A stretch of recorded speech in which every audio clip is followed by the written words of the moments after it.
I met a gypsy.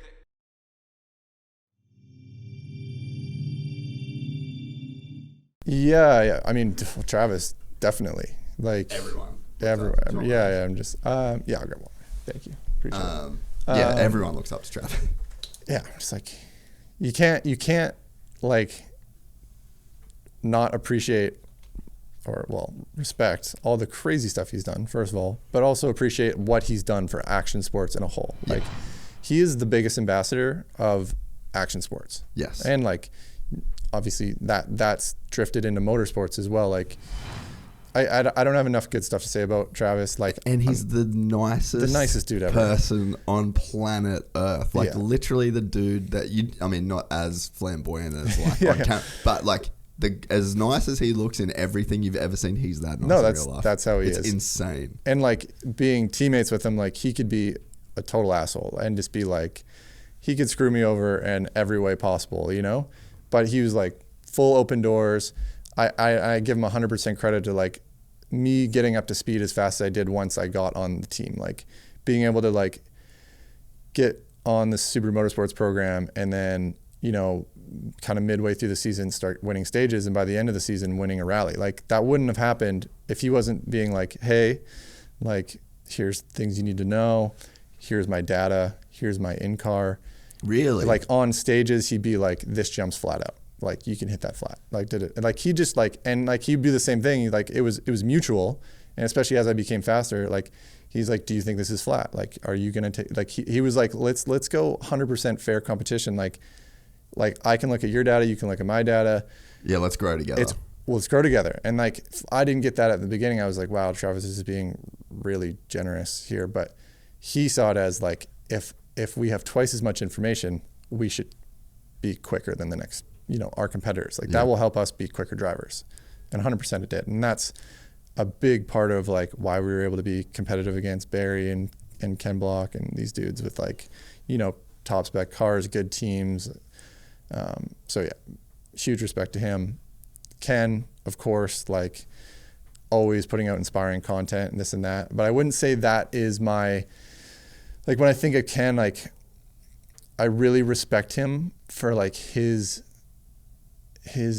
like ability to kind of just like break the mold. And like, he's such a like a visionary. He's a visionary. He's like a pioneer in a lot of ways, but I really respect his like business. Like, he was just so dialed. Like, the dude just like, he just got it, you know? And I unfortunately only got to really speak with him a few times. You know, even at the rallies, like, we're all super busy. Like, we catch up really quick, maybe like when there's a delay at a stage or something like that. But like, we weren't like getting to like have like a good conversation, you know, like we're sitting down like this and just like chatting it out. But before I got on Subaru Motorsports, it was kind of like the end of 2019, and I had rented, you know, some quicker cars that season, because I was like, I want to experience some fast, like, competitive cars.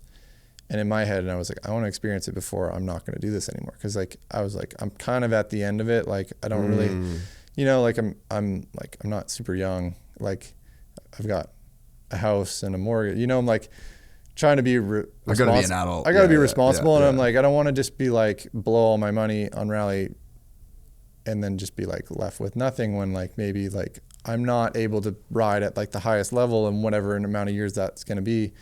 But I was like starting to look at it like, the level I want to be driving the cars at doesn't fit my budget. Yeah. Like, it was like, either I'm doing it at 100% or I'm not going to do it at all. And that was just like, I couldn't feel good about just going there with like, you know, like a Group N style car and just kind of doing it just to do it. So I was like, I got the experience in these faster cars, and I was like, yep, this is it. Like, it's that or nothing. And I got to the end of the year, and then I went to this Woodward grand opening in Park City, and Ken was there, and he came up to me and he's like, man, so stoked to meet you. Like, da-da-da. And I was like, well, like, stoked to meet you, man. Like, yeah. And he was like, hey, like, you know, when do you leave? I'm like, oh, I leave like tomorrow afternoon. He's like, oh, okay, well, like, if you've got time in the day, like, come to our like Hoonigan headquarters, or, you know, his shop, garage, office space zone. I'm like, absolutely, I'd love to check it out. That sounds super cool. And so he's just like, welcomed me in, like, showed me around, like showed me kind of how they like run their operations a little bit, and like showed me all the insane cars that he had in the shop, and just like that was like the one time I really did get to have like a good conversation with Ken. And he was like asking about rally. He was like he was gonna come do some like Canadian rally rounds, and he was asking me about like, oh yeah, like is this a good event? Is that a good event? I was like, yeah, you should do this one. No. He's like, are you gonna be there? And I'm like, well, I don't know. Like, I don't really know if I have like the money to do it, or like where I'd get the car or this or that. And he's like, oh man, you got to keep rallying. He's like, don't stop now. And then he almost kind of like gave me that like kick in the ass to like, he's like, why would you stop? Like, he's like, don't do it. He's like, I think something's going to happen for you. Like, just like keep your head down, keep trying. And then like, sure enough, like it was like, I went to New Zealand, saw you guys, I got back home, and then I was on Super Motorsports. So yeah, I was like crazy. Yeah. He's just like, he's so switched on with that stuff. Like he just knew. Yeah. And yeah, there's guys like that,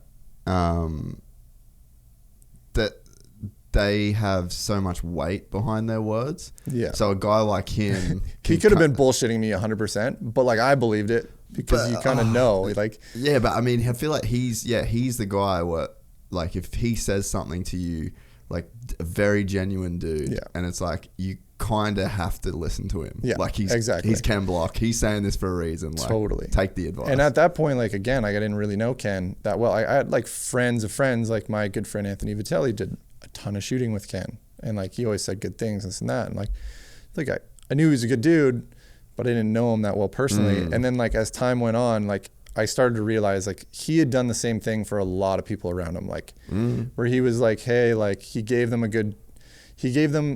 a start, or he gave them a direction, and those people like took off and like really successful with it. And you're like, just goes to show, like, I mean, maybe that's his intuition of just knowing like people's abilities, or he's setting people up and trusting in them, and yeah, it's it like, but a lot of people around him, very successful people.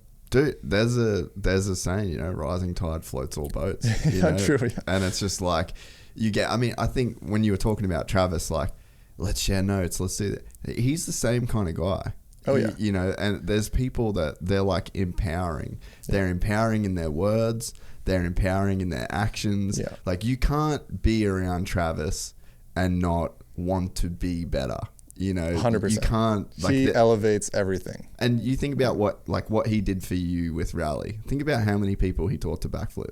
Think about how many people he taught to double backflip. Like, just think about the level of empowerment that, he's a guy like him's created. And Ken's the same guy. Same thing. Like, you just different methods. Yeah. Like how they help people around them, or like, Travis is like very like in your face, and it's like very obvious. We're doing crazy stuff.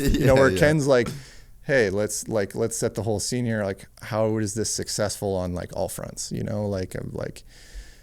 Yeah, okay, you know how to do your sport, but like, how do you make it successful behind the scenes of just the sport? Like, and then Travis is very much like action focused. So he was like, hey, we're just here to do cool stuff. Like, we're here to have fun. Yeah, no, it's fucking cool to be just around those guys and like feel that vibe and that energy, just so much cool stuff comes from people like that. There's not that many of them in the world, but I think that's why they have like the impact that they do on people. Like, think about, just where action sports would be without just those two dudes, like individually. Think about even like Rob Dyrdek. Oh man, what he's done, and like I'm pretty sure like that. I don't know the exact lineage, but I'm pretty sure Ken Block had like a lot to do with that guy, and like the programs that there's a lot that comes from those kind of like really inspirational dudes. Yeah, again, like I don't know either, but like you look at it and you're like seems like Dyrdek, Ken, there was like, obviously Dyrdek always spoke highly of Ken, and he always he was like, Ken's the man. It's like, obviously at some point I'm sure he got some help in his career from Ken, and then there's like the Danny Ways and like all these dudes. You're just like, Ken is like literally like some of the highest class athletes, businessmen like in our industry, like you know, I think he's elevated all those dudes' career, whether or not that was already the trajectory they were going to be on, but like he's definitely played a part. Yeah. And I think what's cool too, especially about Trav and Ken, like, I mean, Ken made like phenomenal money, like real crazy kind of money. And he did what I would imagine I would do with crazy fucking money. You know, like it's really cool to see a guy like that. And there's you know, like there's some other people I know where like they've just made fuck tons of money and they're like, they were the 12-year-old version of them. But you can respect that because like we spoke about earlier, I'm like, I'm just trying to live the lifestyle. If I don't have the money to live, I gotta make the lifestyle work. And Ken's like, he's almost done both. He's like, well, I've got the money, but I also like, I want to live the lifestyle. I'm just gonna do it all. We're excited to announce the launch of our new membership site, gypsytales.com, packed with exclusive content and perks that you won't find anywhere else. This is your chance to become a part of the Gypsy Gang. And as a special bonus, if you sign up to an annual membership, you'll be entered into the draw to win our custom-built TC125. Gypsy Gang.